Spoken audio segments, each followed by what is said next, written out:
Olá, bom dia, seja muito bem-vindo. Eu sou Joyce Hasselmann e junto com Lauro Jardim, Felipe Moura Brasil e Marco Antônio Villa trago para você não só os fatos, mas em especial o que há por trás dos fatos no Giro Veja, exclusivo com os nossos colunistas. Antes de seguir ao Rio de Janeiro, eu quero que você acompanhe um trechinho da entrevista com o presidente da CPI da Petrobras, o Hugo Motta, que conversou longamente comigo sobre a confusão de ontem, lá na Câmara dos Deputados, a tentativa do PSOL e do PT de armar um circo na CPI e de uma certa forma, deixar constrangido o presidente da Comissão Parlamentar de Inquérito, ele, que tem só 25 anos e que enfrentou frente a frente, olho no olho, as raposas velhas lá do Congresso Nacional. Hugo Motta foi além, disse que não dobrará a espinha e que, queiram ou não, Dilma e Lula serão investigados pela Comissão Parlamentar de Inquérito. Vamos ver. Então, a presidente e o ex-presidente podem ser e devem ser investigados pela CPI. Olha, o que eu espero é que tudo seja esclarecido. Quem tiver culpa no cartório, como a gente diz lá na minha terra, na Paraíba, que eles venham a pagar pela culpa que tem. Independente de ser a presidente, de ser o ex-presidente. Mas para saber se tem culpa, tem que investigar, né, deputado? Sem dúvidas. Então, eu defendo a investigação. Eu fui muito claro aqui desde o início que a apuração aprofundada é uma meta da CPI e é isso que eu irei defender do início ao término dos trabalhos. E as empreiteiras? Porque a gente está esperando, ansiosamente, né, a população, alguns depoimentos, como, por exemplo, de Ricardo Pessoa. Ninguém vai ouvir? O chefe da UTC, ninguém vai ouvir o ex-amigão do Lula e as outras tantas empreiteiras, porque do jeito que a coisa foi jogada, parece que é assim. As empreiteiras chegaram lá, meteram o pé na porta do governo e disseram assim, eu vou te dar propina e você vai aceitar. E eu quero essa obra. E o governo falou assim, sim senhor, sim senhor. E não é assim que funciona. Um processo de corrupção tem corrupto, corruptor e é um jogo muito bem ensaiado. As empreiteiras também serão ouvidas, chamadas, deputado? Olha, Joyce, veja bem, existem lá diversos requerimentos para poder ouvir os empreiteiros que ainda estão presos e acredito até que existem também pedidos para empreiteiros que não estão presos. Nós iremos pautar, a maioria aprovando, iremos fazer de imediato já a convocação e a oitiva desses empreiteiros. Existe um ato da mesa da Câmara que não permite que pessoas que estejam presas venham até a Câmara depois. Sim, uma comissão de deputados vá até onde os empreiteiros estão, ou quem estiver preso, para ouvir os seus depoimentos. Que então, também não tem problema nenhum, né? Nós iremos cumprir, a comissão irá dar total estrutura para que os parlamentares possam ir até onde essas pessoas estejam, para que a CPI cumpra o seu papel. Eu não tenho intenção de proteger quem quer que seja. Eu quero investigar e apurar a fundo, até porque não tenho rabo preso, não tenho rabo de palha com nenhum deles. O presidente da CPI promete trazer muita dor de cabeça para o Planalto. Vale lembrar que ele é aliado e alinhado com Eduardo Cunha, presidente da Câmara dos Deputados. E a gente segue direto para o Rio de Janeiro, é hora de Lauro Jardim do Radar Online. Conta tudo, Lauro. Bom dia. Bom dia, Joyce. Durou 40 minutos e foi dura, muito dura, uma conversa telefônica ocorrida anteontem entre o ministro Joaquim Levy e o presidente do Senado, Renan Calheiros. O Joaquim Levy ligou em missão de paz.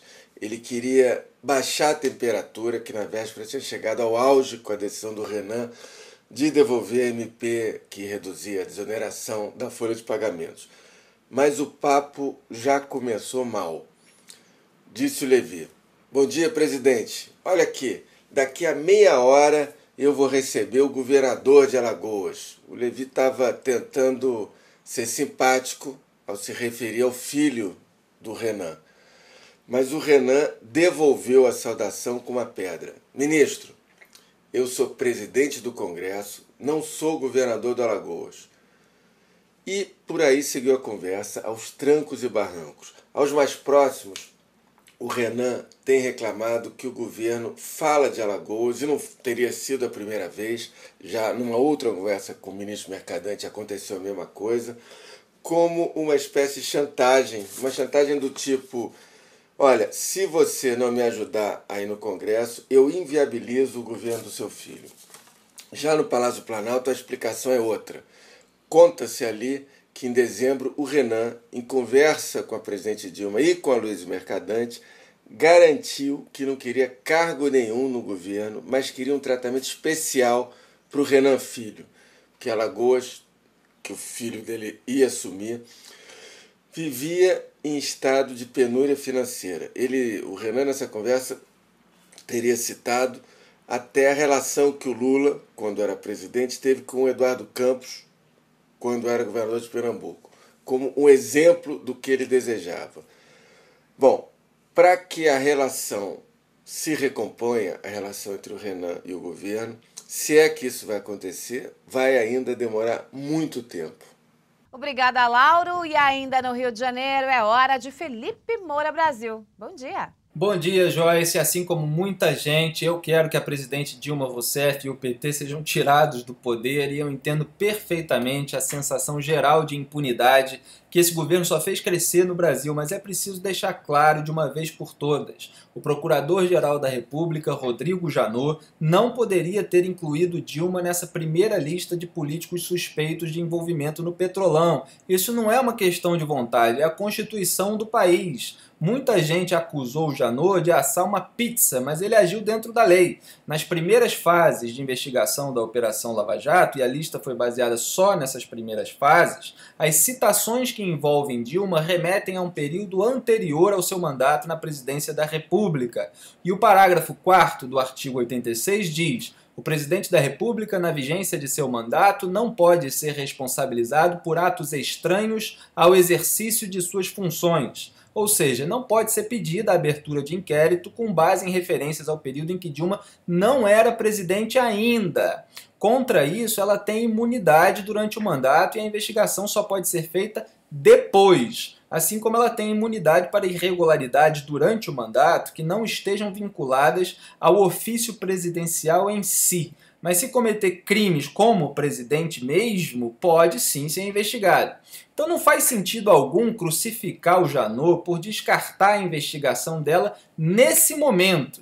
Muito menos o pessoal de Curitiba, da Lava Jato, que descobriu que o PT roubou 300 milhões de dólares. Imagina se eles vão querer esconder aquilo que eles mesmos mostraram. O juiz Sérgio Moro está trabalhando para rastrear o dinheiro e chegar aos mandantes, aos chefes. Tanto ele quanto os procuradores confiam no trabalho de Janot e o denunciariam se ele tomasse qualquer decisão injustificada. A lista foi baseada, é bom lembrar, nos depoimentos do doleiro Alberto Youssef e do ex-diretor Paulo Roberto Costa.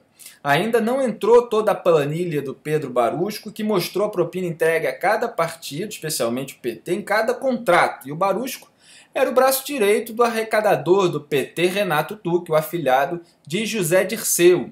E tem mais, a Lava Jato agora pegou o tesoureiro do PT, o João Vacari Neto, o homem da mochila, identificado como MOC.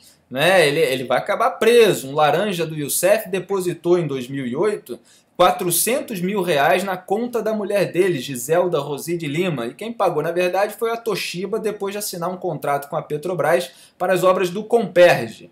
Uma cópia do extrato bancário saiu até no jornal, então eles têm a prova. Vacari era amigo do Lula, a Dilma manteve em Itaipu por muito mais tempo do que deveria, levando um vidão lá de Marajá. Quer dizer, a coisa está subindo, está chegando aos poucos no alto escalão do PT. E o Ricardo Pessoa, coordenador do cartel da Petrobras, disse à Veja que a UTC doou 30 milhões de reais a campanhas do PT e da Dilma, além dos 3,5 milhões que ele deu diretamente ao tesoureiro da campanha da Dilma, Edinho Silva. Só que ele disse isso à Veja, não em delação premiada. Então essas denúncias não podiam ser motivo para o Janot incriminar a Dilma agora, A delação ainda não saiu e o governo do PT está dando golpe atrás de golpe para tentar impedir de todas as maneiras que o Pessoa fale tudo que sabe, Porque se sair, pode ser que as coisas melhorem para o Brasil, ou seja, piorem para o PT. Enquanto isso, a gente tem a CPI da Petrobras, que começou muito bem e que pode investigar tudo, Lula, Dilma, e pode resultar no impeachment, que é, sempre bom lembrar, é um processo político, não penal, a ser executado no Congresso Nacional. A CPI ela começou bem com o presidente Hugo Motta, que tirou parte do poder do relator do PT, Luiz Sérgio, criando 4 sub-relatorias que excluíram o partido, como você mostrou ontem aqui na TV já várias vezes. Ele enfrentou a revolta bucéfala lá dos petistas, da turma do PSOL, ali auxiliar do PT, e os ex-presidentes da Petrobras, Gabriel e Graça Forte, já foram convocados, assim como Costa e o Duque. E se a oposição fizer o seu trabalho direito, a Dilma pode cair. O problema é que o PSDB, como sempre, amarelão, não quer nem ouvir falar de impeachment, né? Então, cabe ao povo, cabe a nós pressionar a tucanada.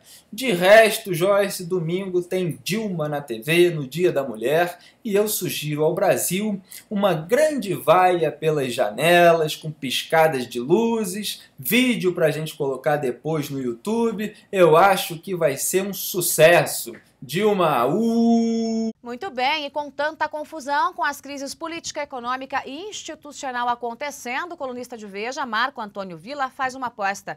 Dilma Rousseff, a presidente da República, não termina o mandato, ou será empichada ou renunciará. A presidente não sabe o que fazer. De um lado, se coloca a questão do impeachment, que sabemos que não vai ser via STF, tal qual imaginávamos também que isso fosse ocorrer. Mas depois de hoje, eu não sei não, porque a CPI da Petrobras... Aí mudou, ou seja, quando você transfere isso para a questão política, sai do STF, atravessa para os seus poderes, vai para a Câmara dos Deputados, ali essa questão vai ser colocada. Porque vai aparecer o Abreu e Lula, vai aparecer passa Dilma, em suma, ali tem as pegadas tanto do criador como da criatura, portanto, vai ser uma situação extremamente difícil. E ela não sabe o que fazer. Essa semana, inclusive, em alguns comentários, eu destaquei, Joyce, que teria de encontrar uma saída, presidente. Ela poderia encontrar uma saída. Você acha que a Dilma, se não for empichada, ela pode renunciar? A saída seria a renúncia. A renúncia é a saída melhor para todo mundo, melhor para o Brasil, evitaria intensificar ainda mais as tensões sociais, porque o Lula joga com as tensões. O Lula quer jogar brasileiro contra brasileiro, classe contra classe, região contra região. Portanto, no caso do Lula, para deixar bem claro, ele joga com impasse. Agora, a crise econômica ele imputa a criatura, ou seja, a Dilma. Se ela tiver um momento de sanidade, pensar nela e no Brasil, que seria importante ela pensar nos dois, o destino dela, a renúncia seria a melhor saída. Ou seja, ela diminui as tensões, nós podemos encontrar uma solução política, o país pode encontrar uma solução política e rapidamente também uma solução econômica. Diminuiria o impasse, voltaria a ter confiança na economia e o país poderia, não esse ano, porque esse ano vai ser muito difícil recuperar, mas poderia se recuperar ano que vem. Daí um giro rápido com os colunistas de Veja para você acompanhar não só os fatos, mas em especial o que tem por trás dos fatos, a notícia de verdade. E isso você só tem aqui em Veja, TV de Veja.com. É informação, análise e opinião, tudo junto, para você passar o seu dia muito bem informado. A gente se vê daqui a pouquinho, porque a programação não para. Eu espero você. Tchau.